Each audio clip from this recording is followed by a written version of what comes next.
बेशुमार तेरे दानों के लिए गिन गिन के स्तुति करूं। बेशुमार तेरे दानों के लिए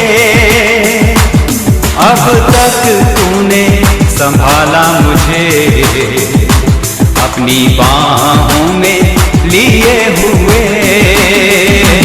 अब तक तूने संभाला मुझे, अपनी बाहों में लिए हुए। गिन गिन के स्तुति करूं, बेशुमार तेरे दानों के लिए अब तक तूने संभाला मुझे, अपनी बाहों में लिए हुए। अब तक तूने संभाला मुझे, अपनी बाहों में लिए हुए। गिन गिन के स्तुति करूं।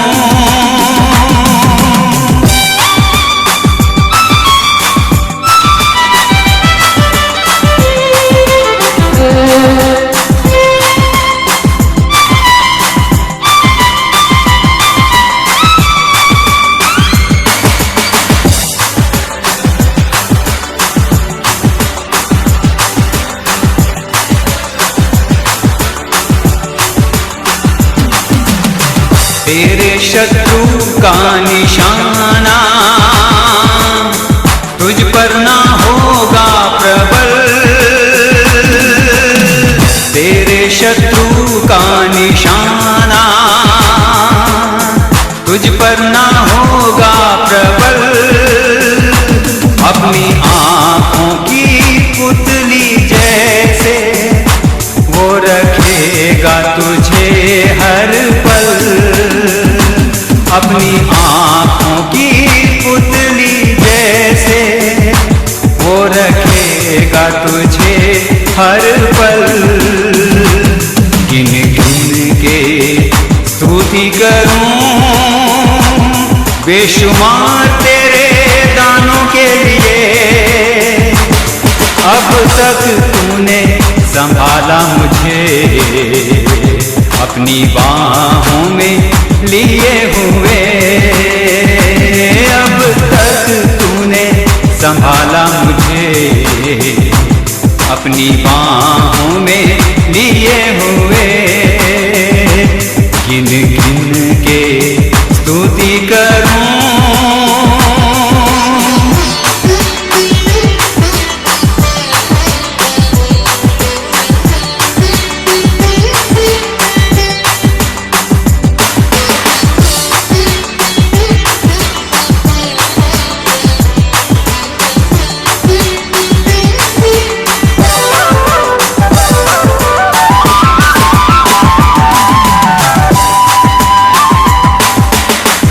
आंधियां बन करके आए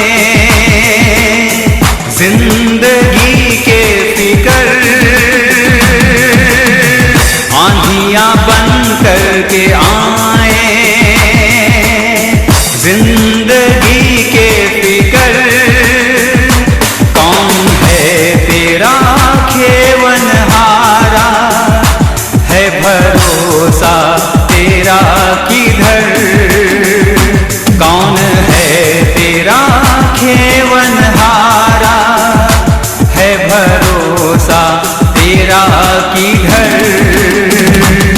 गिन गिन के स्तुति करूं, बेशुमार तेरे दानों के लिए अब तक तूने संभाला मुझे, अपनी बाहों में लिए हुए।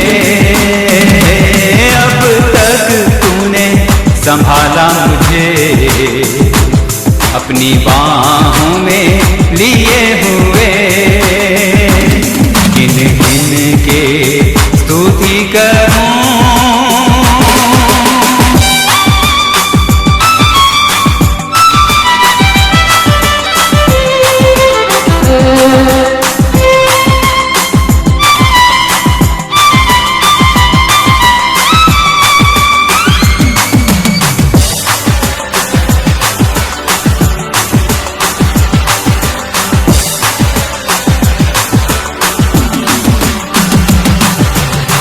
तेरे शत्रु का निशाना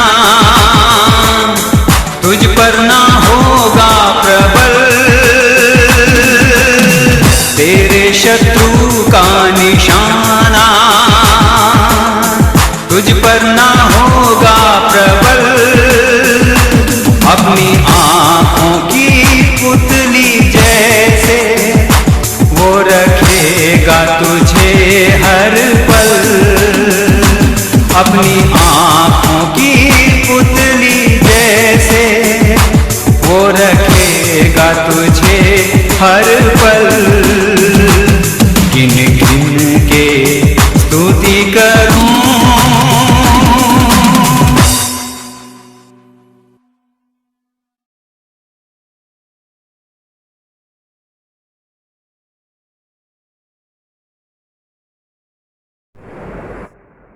प्रभु यीशु मसीह के मधुर और पवित्र नाम में आप सबको जय मसीह की। प्रिय परमेश्वर का धन्यवाद देते हैं एक बार फिर से कि हम उसके वचन का अध्ययन कर पा रहे हैं। और आज जिस शख्स के बारे में हम बातचीत करेंगे उसका वर्णन केवल यूहन्ना रचित सुसमाचार में पाया जाता है 3 स्थान पर। और ये व्यक्ति है निकोदेमुस। हम जानते हैं कि जब प्रभु यीशु मसीह को क्रूसीफाई किया जाना था उस समय सारे चेले प्रभु यीशु मसीह को छोड़कर चले गए थे। केवल 3 ऐसे व्यक्ति हैं जिनका उस समय जिक्र पाया जाता है और उसके बाद शायद कहीं उनका जिक्र पाया नहीं जाता है। और जब नाम उनका परमेश्वर के वचन में लिखा हुआ है तो ज़रूर कोई ना कोई महत्व है कि उनका वर्णन इस परमेश्वर के वचन में किया गया है। हम जानते हैं कि वो शिमोन कुरैनी था जिसने प्रभु यीशु मसीह की क्रूस को उठाया। अरमतिया का यूसुफ था और निकोदेमुस था। मेरे मित्रों, आज निकोदेमुस के बारे में हम थोड़ा सा बातचीत करेंगे। हम जानते हैं कि ये फरीसी था और यहूदियों का सरदार था। यूहन्ना की इंजील उसके 3 अध्याय में इसका वर्णन पाया जाता है। और ये प्रभु यीशु मसीह से आके कहता है कि हे रब्बी, हम जानते हैं कि तू परमेश्वर की ओर से आया है, क्योंकि कोई इन चिन्हों को जो तू दिखाता है यदि परमेश्वर के साथ ना हो तो नहीं दिखा सकता। और वहाँ पर प्रभु यीशु मसीह एक बहुत ही सुंदर बात इसको कहते हैं कि मैं तुझसे सच सच कहता हूँ कि यदि कोई नए सिरे से ना जन्मे तो परमेश्वर का राज्य नहीं देख सकता। जी हाँ, ये व्यवस्था का ज्ञाता था, व्यवस्था को जानता था, लेकिन उसके बावजूद ये परमेश्वर के भेदों को समझने के लिए प्रभु यीशु मसीह के पास आया। प्रिय परमेश्वर के वचन में यदि हम देखें यशायाह नबी की पुस्तक उसका 43वां अध्याय और उसका 10वां पद, यहाँ लिखा हुआ है, यहोवा की ये वाणी है कि तू मेरे साक्षी हो और मेरे दास हो, जिन्हें मैंने इसलिए चुना है कि समझ कर मेरी प्रतीति करो और मुझे जान लो कि मैं वही हूँ और मुझसे पहले न कोई आया और न कोई मेरे बाद होगा। जी हाँ, बहुत ही मुख्य बात यहाँ पर लिखी हुई है कि मैंने तुम्हें इसलिए चुना है कि समझ कर मेरी प्रतीति करो, अंडरस्टैंड मी। मेरे मित्रों, आज बहुत ज़्यादा ज़रूरत है मसीहों को कि हम परमेश्वर की योजना को समझें और समझ कर प्रतीति करें। और निकोदेमुस का मुझे ये यहाँ पर जो है उसके प्रभु यीशु मसीह के पास आना बहुत अच्छा लगता है कि अपनी जिज्ञासा को शांत करने के लिए प्रभु यीशु मसीह के पास आया था। और मुझे भी अपने जीवन में एक बड़ा अफसोस एक बात का रहता है कि जब मैं अपनी एजुकेशन को हासिल कर रहा था तो मैंने कभी भी अपने टीचर से कोई प्रश्न नहीं किया, मैंने कोई डाउट क्लियर नहीं किया। और यही कारण है कि मैं शायद बहुत अच्छी परसेंटेज से पास नहीं हो पाया। लेकिन एक मसीही जन को जिज्ञासु होना चाहिए। एक मसीही जन को समझकर परमेश्वर की को समझना चाहिए, उसके वचनों को समझना चाहिए और समझकर प्रतीति करनी चाहिए। और ये बात मुझे निकोदेमुस में अच्छी लगी और इसका उत्तर भी प्रभु यीशु मसीह ने दिया जो मेरे और आपके लिए है। यदि ये निकोदेमुस प्रभु यीशु मसीह के पास नहीं आता तो बहुत सी बातें ऐसी हैं जो क्लियर शायद नहीं हो पाती, लेकिन मेरे और आपके लिए प्रभु यीशु मसीह के पास निकोदेमुस का आना बहुत सी प्रश्नों का उत्तर लेकर आता है।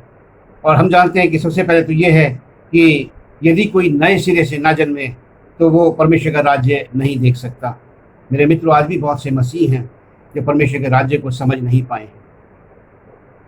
आज परमेश्वर के राज्य को हमें समझना ज़रूरी है और उसके लिए अपने आप को तैयार करना ज़रूरी है। 2-3 बातें हम देखेंगे 5वें पद में। यदि इस यूहन्ना रचित सुसमाचार के 3 अध्याय के 5वें पद में हम देखें, यीशु ने उत्तर दिया, मैं तुझसे सच सच कहता हूँ कि यदि कोई मनुष्य जल और आत्मा से ना जन्मे तो वह परमेश्वर के राज्य में प्रवेश नहीं कर सकता। जी हाँ, यदि निकोदेमुस प्रभु यीशु मसीह के पास नहीं आता अपनी जिज्ञासा शांत करने के लिए, तो मुझे और आपको शायद पता नहीं लगता कि मुझे और आपको यदि परमेश्वर के राज्य में जाना है तो हमें नए सिरे से जन्म लेना है और जल और आत्मा से जन्म लेना है। पौलुस इसी बात को कहते हैं कि जो प्रभु यीशु मसीह में है वो नई सृष्टि है। देखो, पुरानी बातें जाती रहीं और सब बातें नई हो गई। एक और बड़ी महत्वपूर्ण बात यदि हम देखें, निकोदेमुस के प्रश्न के उत्तर में जो प्रभु यीशु मसीह ने कहा, 13वें पद में देखें, और यहाँ लिखा हुआ है, कोई स्वर्ग पर नहीं चढ़ा, केवल वही जो स्वर्ग से उतरा है, अर्थात मनुष्य का पुत्र जो स्वर्ग में है। यदि निकोदेमुस प्रभु यीशु मसीह के पास नहीं आता अपनी जिज्ञासा शांत करने के लिए, मेरे प्रियो, तो बहुत शायद हम इस बात से वंचित रह जाते, बहुत से लोग वंचित रह जाते कि स्वर्ग केवल और केवल हमें प्रभु यीशु मसीह ही पहुंचा सकते हैं। क्यों? क्योंकि वो स्वर्ग से उतरे हैं, वही स्वर्ग से आए थे और स्वर्ग में जाने का मार्ग भी केवल प्रभु यीशु मसीह हमको बता सकते हैं। और पतरस प्रेरितों के काम के 4 अध्याय के 12वें पद में कहते हैं कि आकाश के नीचे पृथ्वी पर और कोई नाम दिया ही नहीं गया जिसके द्वारा उद्धार संभव हो, अर्थात उद्धार केवल प्रभु यीशु मसीह के द्वारा संभव है। और निकोदेमुस को प्रभु यीशु मसीह ने स्पष्ट रूप से ये बता दिया था।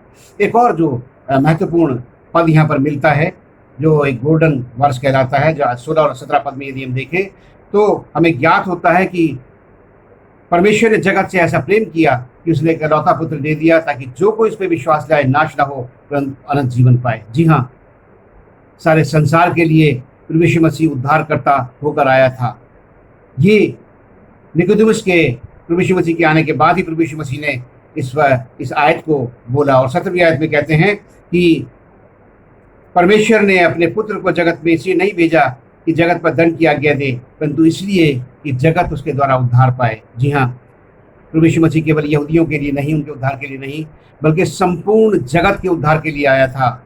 और वचन बताता है कि उसने अपना इकलौता पुत्र दे दिया ताकि जो कोई इस पर विश्वास लाए नाश ना हो परंतु अनंत जीवन पाए। आज भी ये ओपन इन्विटेशन सबके लिए है कि जो कोई उस पर विश्वास लाए नाश ना हो परंतु अनंत जीवन पाए। और ये हमें तब पता लगा जब निकोदेमुस प्रभु यीशु मसीह के पास आया। मेरे मित्रों, आज हर एक मसीही को जिज्ञासु होना चाहिए। हमें अपने प्रश्नों को अपने मन में लेकर नहीं बैठना चाहिए, बल्कि उनका समाधान खोजना चाहिए। हमें परमेश्वर के वचनों से ही उसका उत्तर मिल सकता है यदि हम ध्यान से परमेश्वर के वचनों का अध्ययन करें और अपनी जिज्ञासाओं को हम शांत करें। मेरे मित्रों, परमेश्वर के वचन में आगे बढ़ना है, और ये निकोदेमुस परमेश्वर के वचन में भी आगे बढ़ रहा था। यदि हम देखें दूसरे स्थान पर जो पाया जाता है निकोदेमुस का जिक्र, वो है यूहन्ना रचित सुसमाचार और उसका 7वां अध्याय। यदि हम देखें 45 से 52 पद में, ये वो जगह है जब प्रभु यीशु मसीह को पकड़वाने के लिए यहूदियों ने सिपाहियों को भेजा और सिपाही वापस लौट आए। प्रभु यीशु मसीह को उन्होंने नहीं पकड़ा और उन्होंने उत्तर दिया आके कि किसी मनुष्य ने कभी ऐसी बातें नहीं की, यानी जैसे प्रभु यीशु मसीह बातें करता था, जो काम करता था, किसी मनुष्य ने नहीं की। और जो फरीसी थे सिपाहियों को लानतान करने लगे कि क्या तुम भी भरमाए गए हो। और इस पर हम देखते हैं बहुत ही अच्छा मुझे यहाँ पर लगता है कि निकोदेमुस जो था उसने प्रभु यीशु मसीह को डिफेंड किया। किस लिए किया? क्योंकि वो व्यवस्था को जानता था और वहाँ पर व्यवस्था का उसने विवरण किया, व्यवस्था को उसने सरदारों को बताया, जो वहाँ पर लीडर्स थे उसको बताया। और 51 पद में लिखा हुआ है, क्या हमारी व्यवस्था किसी व्यक्ति को जब तक पहले उसको सुनकर जान न ले कि वह क्या करता है दोषी ठहराती है? जी हाँ, निकोदेमुस व्यवस्था का ज्ञाता था, इसको व्यवस्था मालूम थी और ये व्यवस्था को अच्छी तरीके से जानता था और व्यवस्था का ये पालन करता था। प्रियो, आज मेरे और आपके लिए व्यवस्था को जानना बहुत ज़रूरी है। परमेश्वर के उपदेशों को, परमेश्वर के नियमों को जानना बहुत ज़रूरी है। जब इज़राइल कौम मिस्र की रास्ता से निकली, व्यवस्था विवरण के 6 अध्याय के 6 पद में मूसा ने कहा, तमाम जो वहाँ पर लोग थे, परिवार के जो मुखिया थे, उनसे कहा कि व्यवस्था की ये बातें तुम्हारे चित्त में, तुम्हारे मन में बनी रहें और तुम इन्हें मार्ग में चलते, लेटते, उठते, बैठते अपने बच्चों से इसकी चर्चा किया करना। जी हाँ, ये व्यवस्था तुम्हारे मन में बनी रहे और तमाम अपने बच्चों से लेटते, बैठते, उठते, चलते इनकी चर्चा किया करना। यहोशू ने जब मूसा के बाद जब कमान संभाली, वहाँ पर परमेश्वर ने यहोशू को कहा कि जिस तरह से मैं मूसा के साथ था उस तरह से मैं तेरे साथ भी रहूँगा, लेकिन जो व्यवस्था मैंने मूसा को दी थी उसके अनुसार करने में चौकसी करना। व्यवस्था की ये पुस्तक तेरे चित्त से हटने ना पाए, रात दिन इसी में ध्यान करना, ना दाहिने मुड़ना ना बाएं मुड़ना, और जब तू जहाँ जाएगा वहाँ तेरे काम सफल होंगे। मेरे प्रियो, परमेश्वर के वचन को हम जानते हैं। दाऊद इस बात को कहता है कि मैंने तेरी व्यवस्था को अपने मन में रख छोड़ा है ताकि तेरे विरुद्ध अपराध ना करूं, तेरे विरुद्ध पाप ना करूं। आज जबकि मेरे मित्रों हम सब लॉकडाउन पीरियड में हैं, हम सब घरों पर हैं, हमारे पास पर्याप्त समय है, वो समय हम कैसे व्यतीत करते हैं सोचने की बात है। आज हमें डिस्टर्ब करने वाला कोई नहीं है। हम परमेश्वर के वचनों का अध्ययन कर सकते हैं, परमेश्वर के वचनों पर मनन कर सकते हैं, अपनी जिज्ञासा को शांत कर सकते हैं। शांत मन से हम प्रार्थना करके परमेश्वर की आत्मा की अगुवाई को परमेश्वर से मांग सकते हैं कि परमेश्वर इन वचनों को समझने की शक्ति हमें दे। मैंने परमेश्वर के वचन से आपको बताया कि परमेश्वर का वचन, मेरे मित्रों, मैं अक्सर जब व्हाट्सएप में देखता हूँ तो वहाँ पर एक व्हाट्सएप में आता है परमेश्वर के वचन को, बाइबल को किस तरह से एक साल में ख़त्म किया जाए, एक तरह से कैसे पढ़ा जाए। मेरे मित्रों, मेरे विचार से बाइबल ना तो ख़त्म करने की चीज़ है, ना केवल ये पढ़ने की चीज़ है। बाइबल एक मनन करने की चीज़ है, बाइबल एक अध्ययन करने की चीज़ है। बाइबल एक ऐसी चीज़ है जिसको हम अपने मार्गदर्शन के रूप में ले सकते हैं, हमारी अगुवाई के रूप में ले सकते हैं, ताकि परमेश्वर के वचन पर हम मनन करें। और जैसे परमेश्वर के वचन में लिखा हुआ है कि समझ कर मेरी प्रीति करो, और जब तक समझ कर हम प्रीति नहीं करते हम विश्वास में दृढ़ नहीं बन सकते हैं। मेरे मित्रों, निकोदेमुस व्यवस्था का ज्ञाता था। आज हमारे पास समय है कि परमेश्वर के वचनों का नियमित अध्ययन करें और उनको समझें, परमेश्वर से की आत्मा से बातचीत करें, परमेश्वर की आत्मा से पूछें, परमेश्वर मैं इस वचन को जानना चाहता हूँ, इस वचन के द्वारा, इस वचन के माध्यम से तो मुझे क्या सिखाना चाहता है, मेरे लिए क्या है, और तब परमेश्वर का वचन आपसे बातचीत करेगा। और तीसरी और अंतिम चीज़ जो बड़ी महत्वपूर्ण निकोदेमुस के विषय में हम पाते हैं, मेरे प्रियो, जब ये सारे चेले प्रभु यीशु मसीह को छोड़कर चले गए थे तो हम जानते हैं केवल दो व्यक्ति थे, अरमतिया का यूसुफ और निकोदेमुस। ये दो व्यक्ति थे जो पिलातुस के पास गए और प्रभु यीशु मसीह के बरियल के लिए परमिशन मांगी। ये दोनों लोग प्रभु यीशु मसीह के बरियल के लिए शामिल थे, उस बरियल में शामिल थे।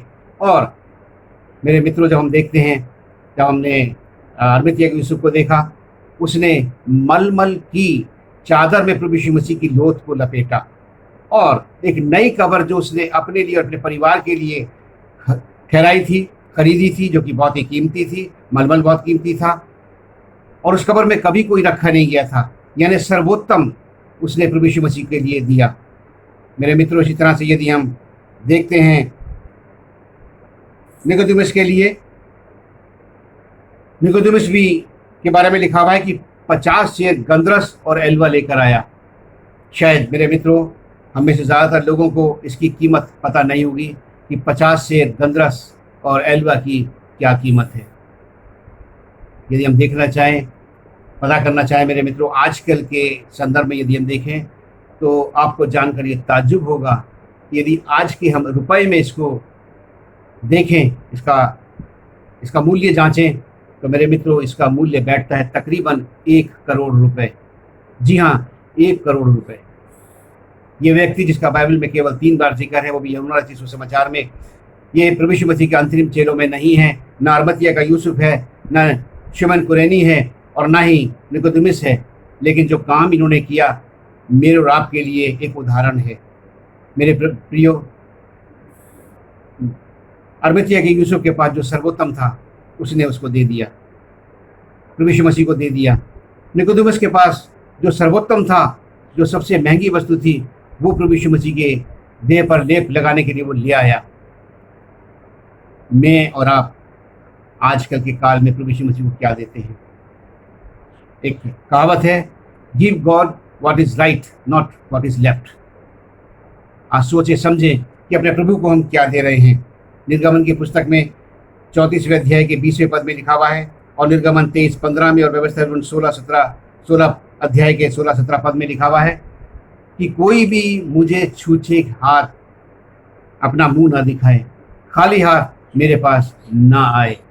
जी हाँ, प्रभु यीशु मसीह के पास जब एक व्यक्ति आया और उसने प्रभु यीशु मसीह से पूछा कि अनंत जीवन के लिए मैं क्या करूं, प्रभु यीशु मसीह ने उससे कहा कि तू अपने सारे मन और अपने सारे प्राण और अपने सारी बुद्धि के साथ अपने परमेश्वर से प्रेम रखना। सारे मन, सारे प्राण, सारी बुद्धि, अर्थात संपूर्ण रूप से परमेश्वर से प्रेम करना। मेरे मित्रों, आज हम प्रभु यीशु मसीह को क्या दे रहे हैं? प्रभु यीशु मसीह को हम क्या देते हैं? अरमतिया के यूसुफ ने सर्वोत्तम दिया, निकोदेमुस ने सर्वोत्तम दिया जो महंगे से महंगा था। आज हम अपने प्रभु को क्या दे रहे हैं? हमारे प्रभु ने हमारे प्राणों को बचाने के लिए अपने प्राणों को बलिदान कर दिया। मेरे मित्रों, परमेश्वर का वचन बताता है, सोना भी मेरा है, चांदी भी मेरी है, तो मुझे क्या दोगे? परमेश्वर हमसे हमारा जीवन चाहता है। परमेश्वर हमसे हमारे जीवन का सर्वोत्तम भाग चाहता है, हमारा समय चाहता है। वो चाहता है कि हम उसका आदर सम्मान करें, उससे प्रेम करें और उसकी अपेक्षाओं पर खरे उतरें। और उसकी अपेक्षा ये है कि कोई भी जान हलाक ना हो, बल्कि सबको मन फिराव का अवसर मिले। परमेश्वर हमें अपने राज्य में प्रवेश कराना चाहता है। इन दिनों में जबकि हम सब लॉकडाउन पीरियड में हैं, घबराए हुए हैं, मेरे मित्रों, अपना ध्यान केवल और केवल परमेश्वर की ओर केंद्रित करें, उस जीवन की ओर केंद्रित करें जो इस जीवन के बाद शुरू होगा। ये जीवन हमारा 70-80 वर्ष का हो सकता है, लेकिन उसके बाद प्रभु यीशु मसीह के वायदे के अनुसार हमें अनंत जीवन मिलना है। आइए अपने आप को उस अनंत जीवन के लिए हम तैयार करें। दुनियावी बातों से हटाकर परमेश्वर के राज्य में प्रवेश होने के लिए अपने आप को हम तैयार करें। प्रभु यीशु मसीह के दूसरे आगमन के लिए अपने आप को तैयार करें। परमेश्वर हम सबको बहुत आशीष दे। परमेश्वर आपके साथ रहे। आमीन।